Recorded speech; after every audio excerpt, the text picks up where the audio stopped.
जय श्री राम दोस्तों, स्वागत है आपका मेरे चैनल भक्ति की शक्ति में। आज हम बात करेंगे भगवान श्री कृष्ण की और सुदामा की दोस्ती की कहानी।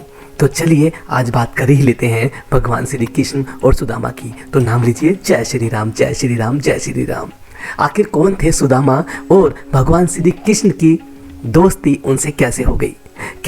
क्या सुदामा बचपन से ही भगवान कृष्ण के दोस्त थे? क्या सुदामा को पता था कि जिनके साथ वो खेलते हैं वो एक भगवान है? पता था क्या श्री कृष्ण को ये पता था कि सुदामा उनसे अलग हो जाएगा और एक ऐसी जिंदगी व्यतीत करेगा जिसके बारे में उन्होंने कभी सोचा भी नहीं था? आखिर क्यों सुदामा को देखकर भगवान श्री कृष्ण पैदल और नंगे पांव अपने सिंहासन पर से उठकर महल के द्वार पर आ गए? तो चलिए मित्रता की एक बेमिसाल कहानी को शुरू करते हैं। तो नाम लीजिए जय श्री राम, जय श्री राम, जय श्री राम। श्री कृष्ण और सुदामा की दोस्ती पूरे संसार में प्रसिद्ध है।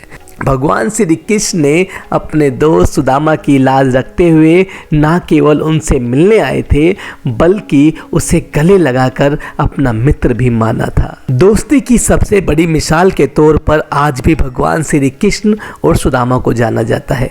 भगवान श्री कृष्ण ने एक राजा होने के बाद भी अपना मित्र धर्म निभाया और सुदामा को अपने बराबर का स्थान दे दिया। भगवान श्री कृष्ण और सुदामा से सीख लेकर हमें भी अपने दोस्त की हर परिस्थिति में उसका साथ देना चाहिए और कभी भी उसका साथ नहीं छोड़ना चाहिए। तो चलिए जानते हैं भगवान श्री कृष्ण और सुदामा की दोस्ती की कथा के बारे में। भगवान श्री कृष्ण और सुदामा की कई कथाएं प्रचलित हैं, लेकिन उन्हीं कथाओं में से एक कथा यह है कि जब भगवान श्री कृष्ण सुदामा से कई सालों के बाद मिलते हैं तो यह कथा द्वापर युग की है।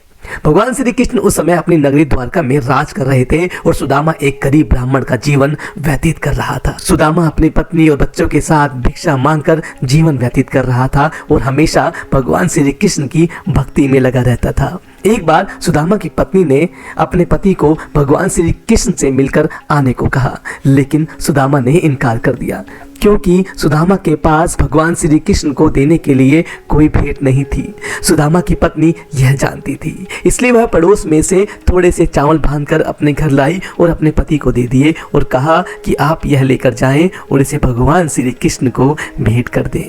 सुदामा उस चावल की पोटली को लेकर द्वारका की ओर चल दिया और जब वह भगवान श्री कृष्ण के महल पहुंचा तो उसने लोगों से भगवान श्री कृष्ण के महल का रास्ता पूछा।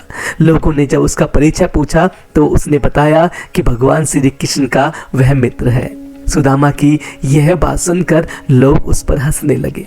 लोग सुदामा को पागल समझने लगे क्योंकि वह अत्यधिक गरीब था और उसके पैरों में ना तो चप्पल थी और ना ही तन पर जामा और उसकी धोती भी फटी हुई थी। वह जैसे तैसे भगवान श्री कृष्ण के महल तक पहुंचा।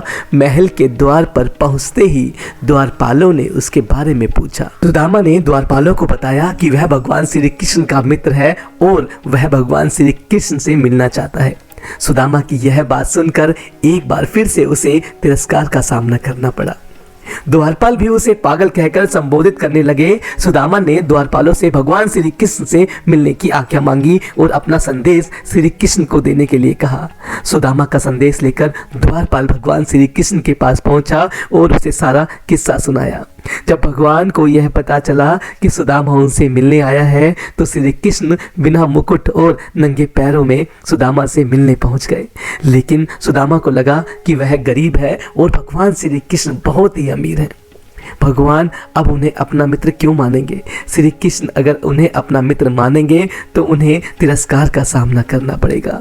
यह सब बातें मन में सोचकर वह वहां से चल दिया। लेकिन भगवान श्री कृष्ण सुदामा से मिलने के लिए अत्यंत ही व्याकुल थे, इसलिए वह सुदामा को ढूंढते हुए द्वारका नगरी में इधर से उधर घूमने लगे और जैसे ही सुदामा मिले तो भगवान ने उन्हें अपने गले से लगा लिया। भगवान श्री कृष्ण ने अपने मित्र से बिना मिले ही जाने का कारण पूछा तो सुदामा ने उन्हें सारी बात बता दी।